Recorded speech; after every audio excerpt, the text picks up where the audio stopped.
the fact that people who are going to go on to be diagnosed with BPD, so that intrapsychic, clinically known as intrapsychic narcissistic injury, is sustained, happens for people who are going to go on to be diagnosed with BPD by the age before or by the age of 2. Okay, so that's out there, and a lot of people have talked about that. Why is that important? Because it is before the age later in, the 2 years of age range, later closer towards 3, where the rapprochement phase of early childhood development takes place, which is largely about separation, individuation. And so, what a child needs in order for them to get through these early stages of development, they need support, they need mirroring, they need attunement, they need parents that are emotionally available, they need to have their little victories celebrated, and they need to have it mirrored back to them. So this doesn't happen for people who go on to be diagnosed with BPD. And the other thing is, so when does the narcissistic injury that causes the arrested emotional development associated with people who are going to go on to be diagnosed with narcissistic personality disorder happen? Well, generally online for some reason, people, it was always kind of thought to be age 3 to 4. Now people have extended it out to 3 to 5. But in this video, I'd just like to say, if you're interested, that really, truthfully, I'm going to listen to Dr. James F. Masterson, the late, great Dr. James F. Masterson, um, a total, unbelievable pioneering clinician upon the work of others in object relations theory, who said that narcissistic personality disorder, that injury, that narcissistic, intrapsychic narcissistic injury, that's going to be the precursor to the development of narcissistic personality disorder, occurs at the age of 3. He didn't say 3 to 5, 3 to 4, he said 3.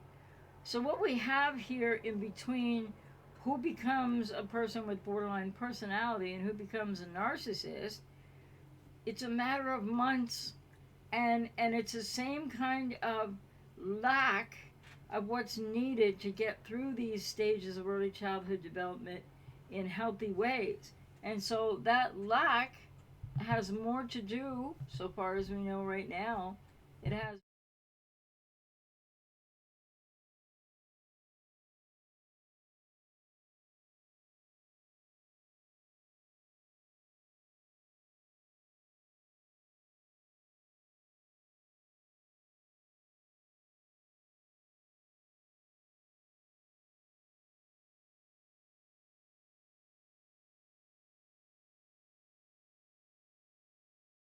PD and not BPD, which is not true.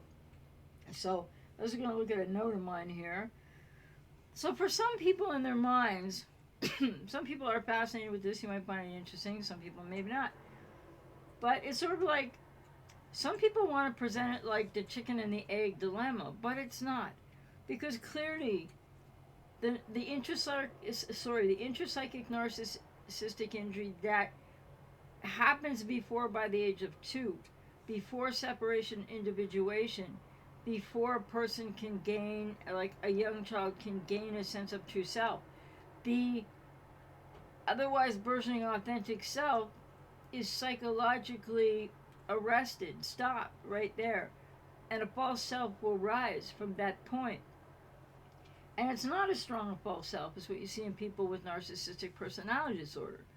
So what happens so that's crucial for BPD.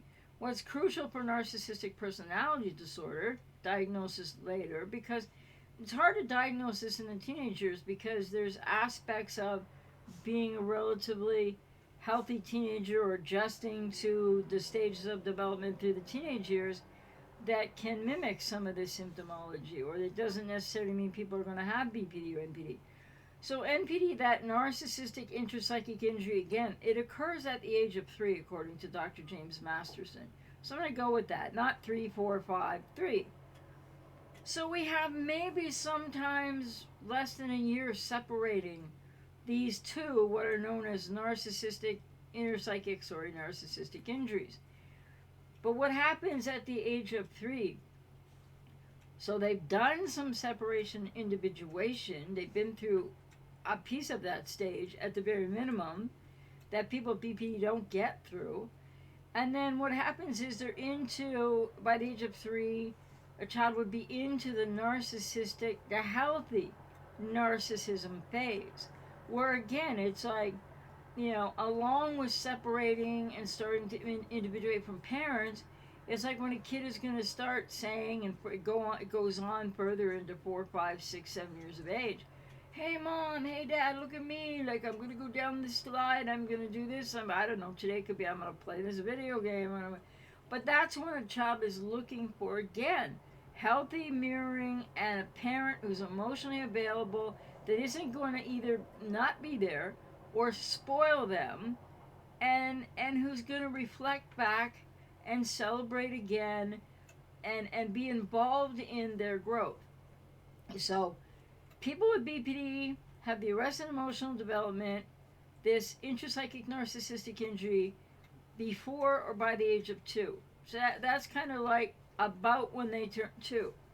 And then what happens over the course of the year of 2, if there is that emotional arrested development, is that kids go on to be able to develop, through the rapprochement phase, through the separation individuation, which really requires attuned and emotionally available parents who are paying attention and nurturing the child. So for people with NPD, they get through rapprochement, they get through separation individuation to a degree in one way or another. And then they get stuck where they get the emotional arrested development and that loss of self is age 3, where it's the healthy narcissism phase. So they get stuck in that. They get stuck in me, look at me, I'm great, oh, watch me, I need you to see me, I need admiration, I need this, that, and the other, because that's what happens at that stage and age. And the other thing I just wanted to say, too, I've jotted down in notes here, is that, so, yeah, people with BPD, don't get to separate individuate, don't have a sense of self. Then there's the arrested emotional development, no self, false self rises. Age 3, people who want to be diagnosed with NPD, arrested emotional development in the healthy narcissism phase. So they get stuck in the narcissism that is going to be so pronounced that it will no longer be healthy narcissism going forward in their lives. And then they get diagnosed with NPD. And even just between that year, the formidable defense mechanisms that the person going on to be diagnosed with NPD can form based on having a bit beginnings of sense of self, difference from other people with BPD don't get that. So I just wanted to also include that the emergence of the true self in healthy development, this is crucial. The emergence of the true self in a child going through a relatively healthy developmental, early stages of developmental phases, is between 2 to 3. So how huge is that? That you have the person who's going to be diagnosed with BPD before or by just turning 2 type of thing, they are going to get the arrested emotional development. And then at 3, in the healthy narcissism phase, or the beginnings of that, the arrested emotional development, the annihilating ego wound that each is to varying degrees, to the person who's going to go on with NPD at the age of 3, and what should be happening for these people that can't and doesn't in between the age of 2 and 3. The beginning of the establishment of self, of the object, whole, part, unit self.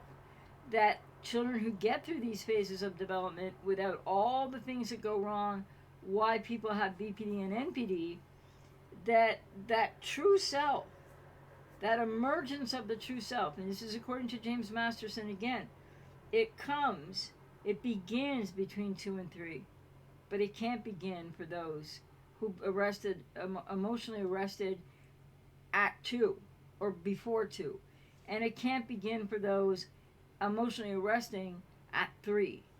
It's between 2 and 3, and it requires a healthy development throughout age 2 to 3 and beyond for there to be the emergence of this true self, a separated, individuated self, a self that will recognize both self and others, which people with BPD don't do in their own way and narcissists don't do in a similar but not exactly the same way. So the interruption to this childhood development is what causes BPD or NPD, as I just explained. And coming in a video soon, I'm going to talk about, and I don't know if it'll be on YouTube or wherever, coming soon, is a video to more further explain what happens when there's BPD comorbid NPD. Because you can rest assured that it happens in this 2 to 3. It happens in that 1 year of life, so crucial, as are the years prior, in early childhood development. So I hope for those of you that are interested in this topic for other reasons and you know, aside from what you've been going through, you want to try to understand this, the differences between borderline personality, narcissistic personality, because there are differences, even though there's overlap. And the reality is that's the basis of the difference, and the different age stage accrued happening interpsychic narcissistic injury in both cases, but they're not in the same developmental phase or stage, but yet in between where the person with BPD emotionally arrests and where the narcissist emotionally arrests is where healthier kids in a healthier environment with healthier parents are going to have the true emergence of the true self start between 2 and 3. It's not going to happen for people with BPD. Doesn't happen for people with NPD. And as soon as they experience the ego fragmentation, the ego woundedness of this narcissist, interpsychic narcissistic injury, the borderline buyer at the age of 2, the narcissist age 3 is stuck in the early childhood development phase of healthy narcissism, and then each has a false self that rises at those 2 different ages and just goes from there. And so emotional development is not continuing as it would if there had not been those primal core wounds at those 2 separate different ages. So I hope that's a good start and a beginning of understanding. Then I'm going to go further with then how do we get comorbidity? Because comorbidity might be assessed later, but then again, like I said, through all the research I've been doing, and I might be missing something and I'll look some more, I don't see any clinician, professional, pioneer in the field going back, you know, to the 50s, 60s even, or prior. I don't see any clinician that gives or has the recipe for how one would give a diagnosis of BPD, NPD, comorbid in an office visit in testing. Not saying it might that it never happens, but it doesn't seem to be written about or well studied or documented out there by even some of the most pioneering clinicians. So with that,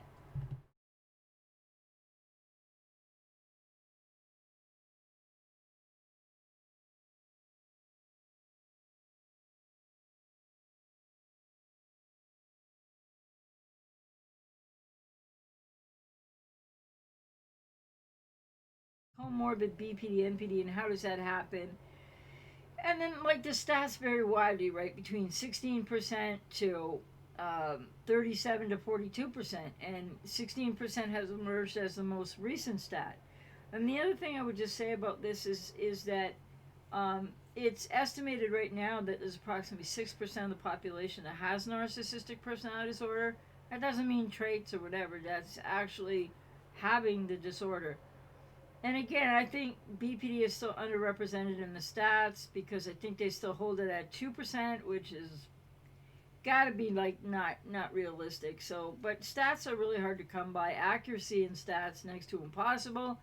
So the first primal wound is an arrested development happens to the person who goes on to be diagnosed with BPD before or at the age of 2. Excuse me. And then the woundedness for the primary core wound of arrested development for those who go on to be diagnosed with narcissistic personality disorder happens at the age of 3. In the early childhood development phase, of healthy narcissism where they arrest and get stuck. So just because I've seen other people out there saying it's the other way around, and so I thought I would clarify, and I hope you found this at least a bit interesting. And like I said, I have more to come on BPD, NPD comorbidity, what maybe can be more established, what you can maybe see signs of, more so than the guessing game that so many people are involved in. So I hope that was helpful, and as always, take care. Oops, I'll find the button. Bye now.